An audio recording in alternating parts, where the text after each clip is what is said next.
Saudara-saudariku yang terkasih, salam sejahtera bagi kita semua. Kembali bersama saya, Pastor Posinus Gulo OSC. Dalam beberapa hari ini, kita membaca berita tentang pendapat Paus Fransiskus terkait pemberkatan perkawinan sesama jenis dan juga tahbisan wanita. Ada media yang menulis dengan judul Paus Fransiskus buka peluang pernikahan sesama jenis di gereja. Ada pula yang menulis, Paus Fransiskus buka kemungkinan hubungan gay diberkati. Bisa jadi, saudara-saudariku yang terkasih, sumber-sumber berita media Indonesia itu adalah media-media asing yang berbahasa Inggris. Misalnya, berita dalam media nasional Catholic Reporter menulis, Pope signals openness to blessings for gay couples. Study of women ordination. Nah, saudara-saudariku yang terkasih, marilah kita membaca dengan baik dan utuh pernyataan atau tanggapan Bapak Paus dari sumber resmi yang dikeluarkan oleh Vatikan. Mari kita dengar apakah Paus mendukung pemberkatan nikah sesama jenis atau justru menegaskan kembali bahwa persekutuan sesama jenis bukanlah perkawinan dan tidak mungkin diberkati secara sakramental di dalam gereja Katolik. Apakah bukan demikian yang ditegaskan oleh Bapak Paus? Mari kita lihat juga apakah Bapak Paus bukan justru menegaskan bahwa perempuan tidak bisa ditahbiskan menjadi imam, tetapi bukan berarti wanita lebih rendah daripada laki-laki. Maka saya ajak kita, saudara-saudariku yang terkasih, mengikuti, mendengarkan, dan membaca secara utuh tanggapan Bapak Paus Fransiskus tersebut. Tentu saja yang sudah dirilis dalam media resmi Vatikan, yaitu vaticannews.va.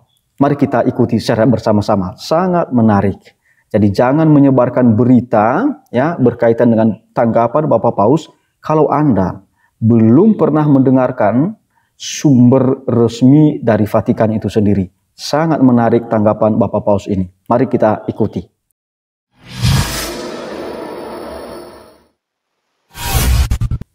Paus Fransiskus telah menjawab 5 dubia.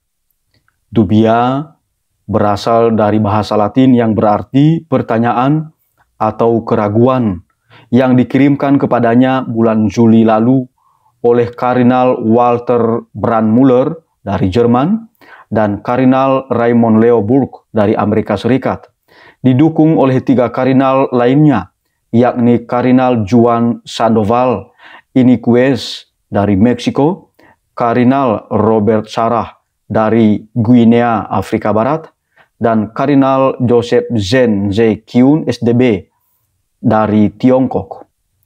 5 kardinal tersebut menyampaikan dubium atau pertanyaan-pertanyaan mengenai penafsiran wahyu ilahi, pemberkatan persatuan sesama jenis, sinodalitas sebagai dimensi konstitutif gereja, penahbisan imam wanita, dan pertobatan sebagai syarat yang diperlukan untuk absolusi sakramental.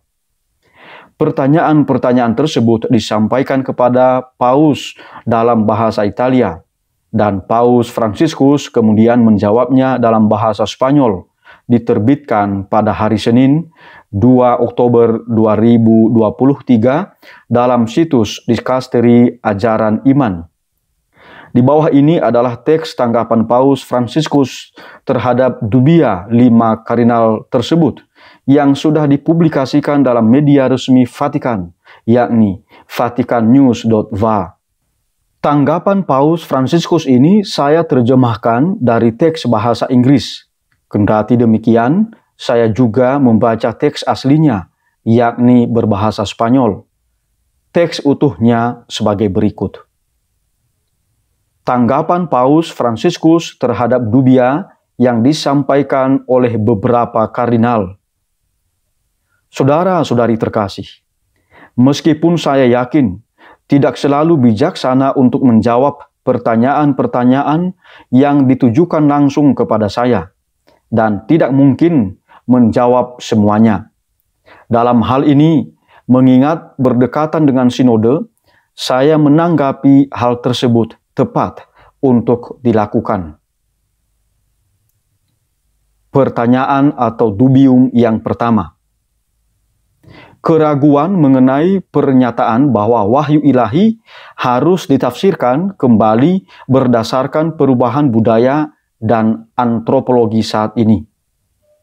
Mengikuti pernyataan beberapa uskup yang belum pernah dikoreksi atau ditarik kembali, kami bertanya, apakah wahyu ilahi harus ditafsirkan ulang di dalam gereja sesuai dengan perubahan kultural di zaman kita dan visi antropologis baru yang dipromosikan oleh perubahan-perubahan ini. Atau sebaliknya, jika wahyu ilahi itu mengikat selama-lamanya, tidak dapat diubah dan karena itu tidak boleh dibantah sesuai dengan diktum Konsili Vatikan II yang menyatakan bahwa ketaatan iman harus diberikan kepada Tuhan yang mewahyukan. Dei Verbum, artikel 5, bahwa apa yang diwahyukan demi keselamatan semua bangsa harus tetap utuh dan hidup selama-lamanya dan diwariskan kepada semua generasi. Dei Verbum, artikel 7, dan bahwa kemajuan dalam pemahaman tidak berarti perubahan apapun dalam kebenaran segala sesuatu dan perkataan, karena iman diwariskan sekali untuk selama-lamanya. Dei Verbum, artikel 8, dan magisterium gereja tidak berada di atas sabda Allah, melainkan hanya mengajarkan apa yang telah diwariskan. Dei Verbum, artikel 10. Tanggapan Paus Fransiskus terhadap pertanyaan atau dubium pertama. Bagian A. Jawabannya tergantung pada arti yang Anda berikan pada kata menafsirkan ulang. Jika dipahami sebagai menafsirkan dengan lebih baik, ungkapan tersebut valid. Dalam hal ini, Konsili Vatikan II menegaskan bahwa perlu dengan kerja para ekseget atau ahli tafsir. Dan saya ingin menambahkan para teolog. Penilaian gereja dapat lebih matang. Konsili Vatikan II, Konstitusi Dogmatis Dei Verbum, artikel 12. Bagian B. Oleh karena itu, meskipun benar bahwa wahyu ilahi tidak dapat diubah dan selalu mengikat, gereja harus rendah hati dan menyadari bahwa gereja tidak pernah menghabiskan kekayaannya yang tak terduga dan perlu bertumbuh dalam pemahamannya. Bagian C. Alhasil, gereja juga semakin matang dalam pemahamannya terhadap apa yang telah ditegaskannya sendiri dalam magisteriumnya. Bagian D.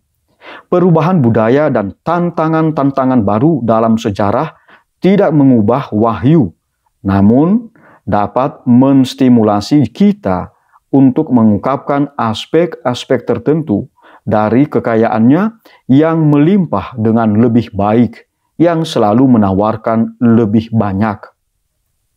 Bagian E. Tidak dapat dihindari bahwa hal ini dapat menghasilkan ekspresi yang lebih baik dari beberapa pernyataan magisterium di masa lalu, dan memang hal ini telah terjadi sepanjang sejarah. Bagian F. Di satu sisi memang benar bahwa magisterium tidak lebih unggul dari sabda Allah, namun juga benar bahwa baik teks kitab suci maupun kesaksian tradisi memerlukan penafsiran untuk membedakan substansi abadinya dari pengodisian kultural.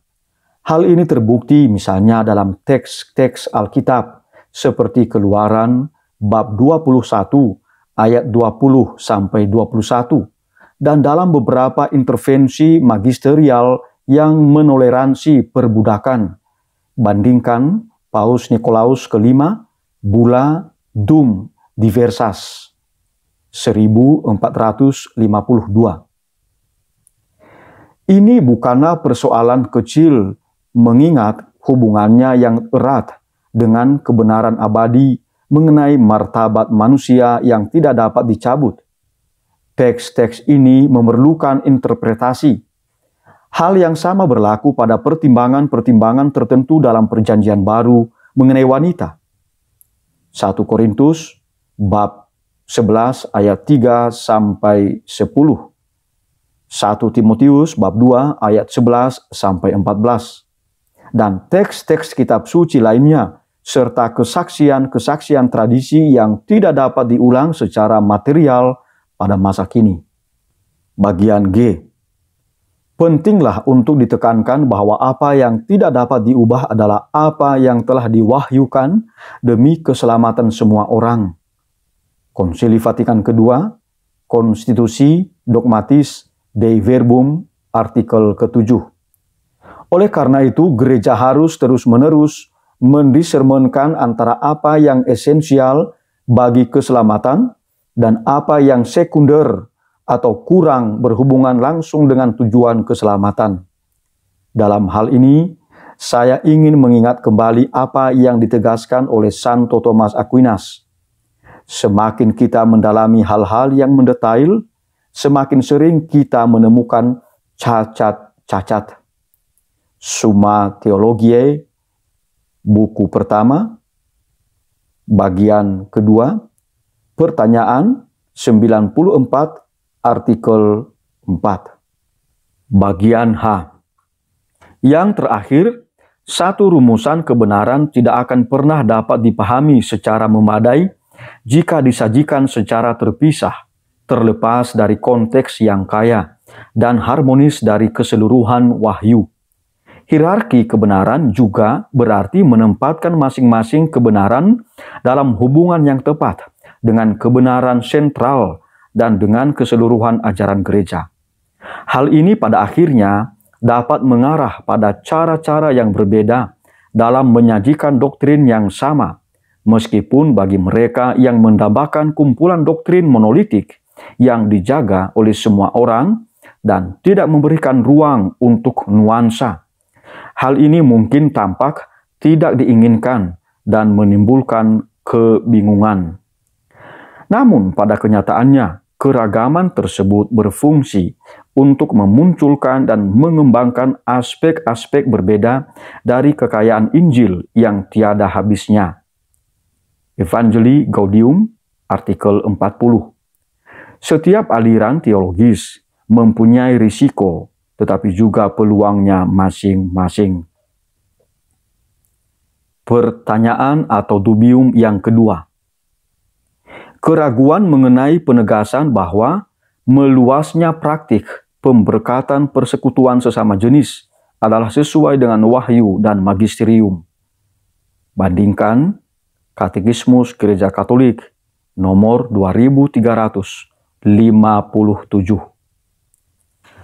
Menurut wahyu ilahi yang dibuktikan dalam kitab suci yang diajarkan gereja, mendengarkannya dengan hikmat, menjaganya dengan cermat, dan menjelaskannya dengan setia sesuai dengan amanat ilahi dan dengan bantuan Roh Kudus. Dei Verbum, artikel 10. Pada mulanya, Allah menciptakan umat manusia. Menurut gambarnya, menurut gambar Allah Ia menciptakan mereka. Laki-laki dan perempuan diciptakannya mereka, dan memberkati mereka untuk beranak cucu. Lihat Kejadian bab 1 ayat 27 sampai 28. Dan karenanya Rasul Paulus mengajarkan bahwa mengingkari perbedaan seksual adalah konsekuensi dari mengingkari Sang Pencipta. Bandingkan Roma bab 1 ayat 24 sampai 32. Kita bertanya, dapatkah gereja menyimpang dari prinsip ini dengan mempertimbangkannya? Berbeda dengan apa yang diajarkan dalam Veritatis Splendor, artikel 103, sebagai sebuah cita-cita belaka, dan menerima situasi-situasi yang secara objektif penuh dosa, seperti persatuan orang-orang yang berjenis kelamin sama, sebagai sebuah kemungkinan kebaikan, tanpa menyimpang dari doktrin yang diwahyukan. tanggapan Paus Fransiskus terhadap pertanyaan atau dubium yang kedua ini. Bagian A. Gereja memiliki pemahaman yang sangat jelas tentang perkawinan, suatu kesatuan yang eksklusif, stabil, dan tidak dapat diputuskan antara seorang pria dan seorang wanita yang secara alami terbuka untuk prokreasi. Hanya persatuan ini yang bisa disebut perkawinan. Bentuk-bentuk persatuan yang lain mewujudkannya hanya secara parsial dan analogis. Bandingkan Amoris Laetitia artikel 292. Sehingga tidak dapat secara tegas disebut perkawinan. Bagian B. Hal itu bukanlah sekadar soal nama, namun realitas yang kita sebut perkawinan mempunyai konstitusi esensial unik yang memerlukan nama eksklusif, tidak dapat diterapkan pada realitas lain. Tidak diragukan lagi, ini lebih dari ideal belaka. Bagian C. Demi alasan ini, gereja menghindari segala jenis ritus atau sakramental yang mungkin bertentangan dengan keyakinan ini dan menyarankan agar sesuatu yang bukan perkawinan diakui sebagai perkawinan. Ini harus dihindari. Bagian D. Akan tetapi, dalam hubungan kita dengan sesama manusia, kita tidak boleh kehilangan belas kasih pastoral yang harus meresapi semua keputusan dan sikap kita. Pembelaan terhadap kebenaran objektif bukanlah satu-satunya ekspresi dari belas kasih ini. Hal itu juga mencakup kebaikan, kesabaran, pengertian, kelembutan, dan dorongan. Oleh karena itu, kita tidak bisa menjadi hakim yang hanya mengingkari, menolak, dan mengecualikan. Bagian E. Oleh karena itu, kebijaksanaan pastoral harus cukup memperhatikan apakah ada bentuk-bentuk pemberkatan yang diminta oleh satu orang atau lebih yang tidak menyampaikan konsep perkawinan yang salah. Karena ketika suatu berkat diminta, itu merupakan ekspresi permohonan pertolongan kepada Tuhan, permohonan untuk hidup lebih baik, kepercayaan kepada Bapa yang dapat membantu kita hidup lebih baik. Bagian F.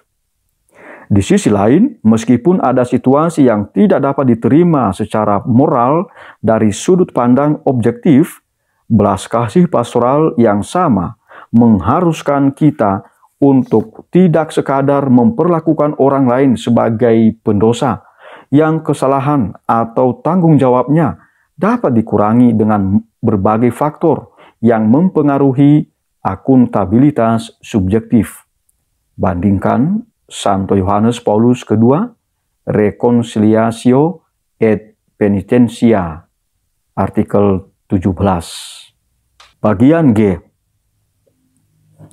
Keputusan-keputusan yang dapat menjadi bagian dari kebijaksanaan pastoral dalam keadaan tertentu tidak serta-merta menjadi suatu norma. Artinya, tidaklah tepat bagi keuskupan, konferensi para uskup, atau struktur gereja lainnya untuk secara konstan dan secara resmi mengizinkan prosedur atau ritual untuk segala jenis masalah. Karena tidak semua hal yang merupakan bagian dari discernment praktis dalam keadaan tertentu dapat diangkat ke tingkat aturan. Karena hal ini akan mengarah pada kasuistis yang tidak dapat ditoleransi. Bandingkan Amoris Laetitia, artikel 304. Hukum kanonik tidak boleh dan tidak dapat mencakup semuanya. Begitu pula konferensi para uskup dengan beragam dokumen dan protokolnya mengklaim mencakup hal tersebut. Karena kehidupan gereja mengalir melalui banyak saluran selain saluran normatif. Pertanyaan atau dubium yang ketiga. Keraguan mengenai pernyataan bahwa sinodalitas merupakan dimensi konstitutif gereja, bandingkan Konstitusi Apostolik Episcopalis Communio, artikel ke-6. sehingga gereja pada hakikatnya adalah sinodal. Karena sinode para uskup tidak mewakili kolegium para uskup, tetapi hanya merupakan badan penasihat paus, karena para uskup, saksi iman, tidak dapat mendelegasikan pengakuan kebenaran mereka, maka timbul pertanyaan, apakah sinodalitas dapat menjadi kriteria peraturan tertinggi bagi pemerintahan permanen gereja, tanpa mendistorsi struktur konstitutif yang diinginkan oleh pendirinya, di mana wewenang tertinggi dan penuh gereja dilaksanakan baik oleh paus berdasarkan jabatannya maupun oleh kolegium para uskup bersama dengan ketuanya, paus. Bandingkan Lumen Gentium artikel 22. Tanggapan Paus Fransiskus terhadap pertanyaan atau dubium yang ketiga. Bagian A. Meskipun Anda mengakui bahwa wewenang tertinggi dan penuh gereja dilaksanakan baik oleh paus berdasarkan jabatannya maupun oleh kolegium para uskup bersama dengan kepala mereka, paus. Bandingkan Konsili Vatikan II, Konstitusi Dogmatis Lumen Gentium, artikel 22. Dengan pertanyaan-pertanyaan ini, Anda menyatakan kebutuhan Anda untuk berpartisipasi, untuk secara bebas mengungkapkan pendapat Anda, dan untuk berkolaborasi. Dengan demikian, meminta suatu bentuk sinodalitas dalam pelaksanaan pelayanan saya. Bagian B. Gereja adalah suatu misteri persekutuan misionaris, namun persekutuan ini tidak hanya bersifat afektif atau halus. Persekutuan ini tentu berarti partisipasi nyata. Tidak hanya hierarki, tetapi seluruh umat Allah dengan berbagai cara dan tingkatan yang berbeda dapat membuat suara mereka didengar dan merasa menjadi bagian dari perjalanan gereja. Dalam pengertian ini, kita dapat menyatakan bahwa sinodalitas sebagai sebuah gaya dan dinamika merupakan dimensi esensial dalam kehidupan gereja. Mengenai hal ini, Santo Yohanes Paulus II mengatakan beberapa hal yang sangat indah dalam surat apostolik Novo Millennio Inemte. Bagian C. Merupakan suatu hal yang berbeda mensakralkan atau memaksakan suatu metodologi sinode tertentu yang menarik bagi satu kelompok, menjadikannya suatu norma dan jalan yang wajib bagi semua orang. Karena hal ini hanya akan membekukan perjalanan sinode, mengabaikan perbedaan karakteristik gereja partikular dan kekayaan gereja universal yang beragam. Pertanyaan atau dubium yang keempat. Keraguan mengenai dukungan para pastor dan teolog terhadap teori bahwa teologi gereja telah berubah, dan dengan demikian tahbisan sakramental wanita dapat diberikan. Mengikuti pernyataan beberapa prelatus yang tidak pernah dikoreksi atau ditarik kembali, yang menyatakan bahwa dengan adanya Konsili Vatikan II, teologi gereja dan makna misa telah berubah. Timbul pertanyaan, apakah diktum Konsili Vatikan II masih berlaku yang menyatakan bahwa imamat umum umat beriman dan imamat jabatan pada dasarnya berbeda dan tidak hanya dalam derajatnya. Bandingkan Lumen Gentium artikel 10. Dan bahwa para imam melalui kuasa suci tahbisan untuk mempersembahkan kurban dan mengampuni dosa. Bandingkan Presbyterorum Ordinis artikel 2. Bertindak dalam nama dan pribadi Kristus Sang Perantara, yang melaluinya pengorbanan rohani umat beriman disempurnakan. Juga dipertanyakan apakah ajaran Santo Yohanes Paulus II dalam surat apostolik Ordinatio Sacerdotalis masih berlaku, yang mengajarkan sebagai sebuah kebenaran yang harus dipegang teguh secara definitif ketidakmungkinan menganugerahkan tabisan imam kepada wanita, sehingga ajaran ini tidak lagi dapat diubah atau diskusi bebas oleh para pastor atau teolog. Tanggapan Paus Fransiskus terhadap pertanyaan atau dubium yang keempat ini. Bagian A. Imamat umum umat beriman dan imamat jabatan pada dasarnya berbeda. Bandingkan Konsili Vatikan II, Konstitusi Dogmatis Lumen Gentium, artikel 10. Tidaklah tepat untuk menegaskan perbedaan derajat yang berarti menganggap imamat umum umat beriman sebagai sesuatu yang kelas 2 atau bernilai lebih rendah atau tingkat yang lebih rendah. Kedua bentuk imamat menerangi dan mendukung satu sama lain. Bagian B. Ketika Santo Yohanes Paulus II mengajarkan bahwa kita harus menegaskan secara definitif ketidakmungkinan menganugerahkan tabisan imam kepada wanita, ia sama sekali tidak merendahkan wanita dan memberikan kekuasaan tertinggi kepada laki-laki. Santo Yohanes Paulus II juga menegaskan hal lain, misalnya, ketika kita berbicara tentang otoritas imamat, kita berada dalam ranah fungsi, bukan dalam ranah martabat dan kekudusan. Bandingkan Santo Yohanes Paulus II, Christi Fideles Laici, artikel 51. Kata-kata yang belum cukup kita pahami. Ia juga dengan jelas menyatakan bahwa meskipun imam sendiri yang memimpin Ekaristi, tugas-tugasnya tidak mengutamakan keunggulan salah seorang atas yang lain. Bandingkan Santo Yohanes Paulus II, Christi Fideles Laici, catatan kaki nomor 190. Bandingkan juga Kongregasi Ajaran Iman Deklarasi Inter Insignores, bagian ke-6. Ia juga menyatakan bahwa jika fungsi imamat bersifat hierarkis, maka imamat tidak boleh dipahami sebagai suatu bentuk dominasi, tetapi diarahkan secara total demi kekudusan anggota Kristus. Bandingkan Santo Yohanes Paulus II, Mulieris Dignitatem, artikel 27. Jika hal ini tidak dipahami dan konsekuensi praktis tidak diambil dari pembedaan ini, akan sulit untuk menerima bahwa imamat hanya diperuntukkan bagi laki-laki, dan kita tidak akan dapat mengakui hak-hak wanita atau perlunya mereka untuk berpartisipasi dalam berbagai cara dalam kepemimpinan gereja. Bagian C. Di sisi lain, untuk bersikap ketat, mari kita akui bahwa doktrin yang jelas dan otoritatif mengenai sifat pasti dari pernyataan definitif belum sepenuhnya dikembangkan. Definisi ini bukanlah definisi yang dogmatis, namun harus dipatuhi oleh semua orang. Tak seorang pun boleh membantahnya secara terbuka.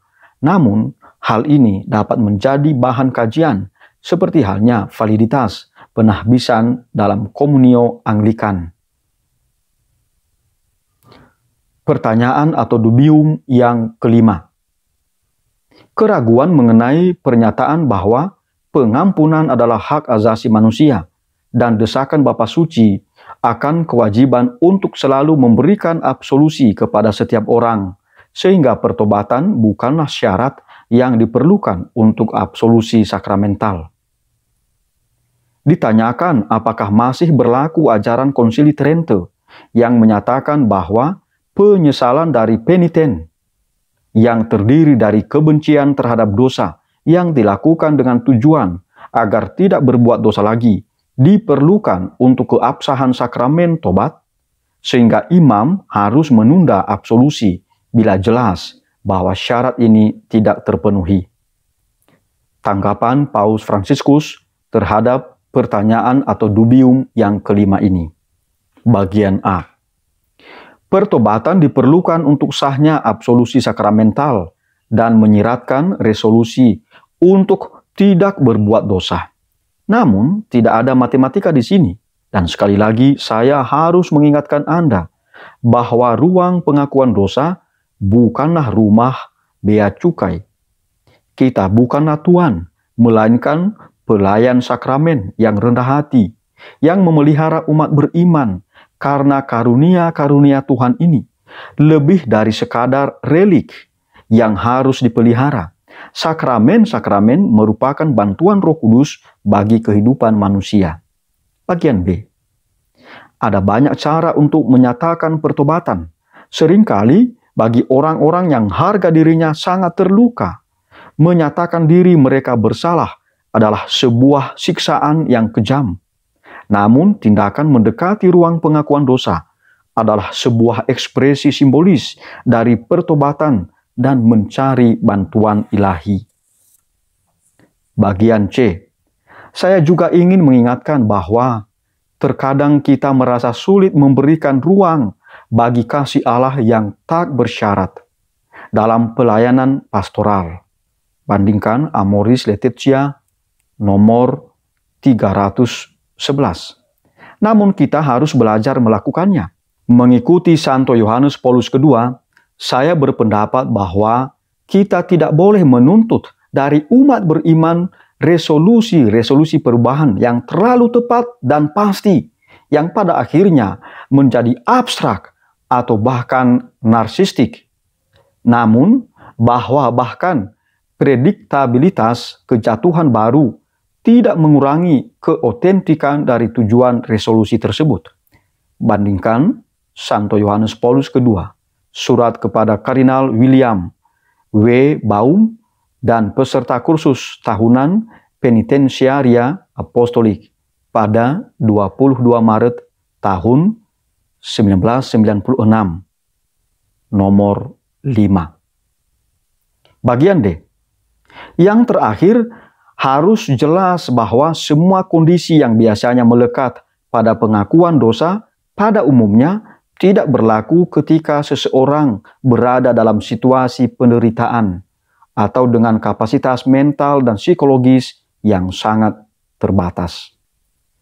Saudara-saudariku yang terkasih, sekali lagi teks utuh dari tanggapan Paus Fransiskus ini saya terjemahkan dari berita resmi Vatikan berbahasa Inggris yang sudah dimuat di dalam situs vaticannews.va.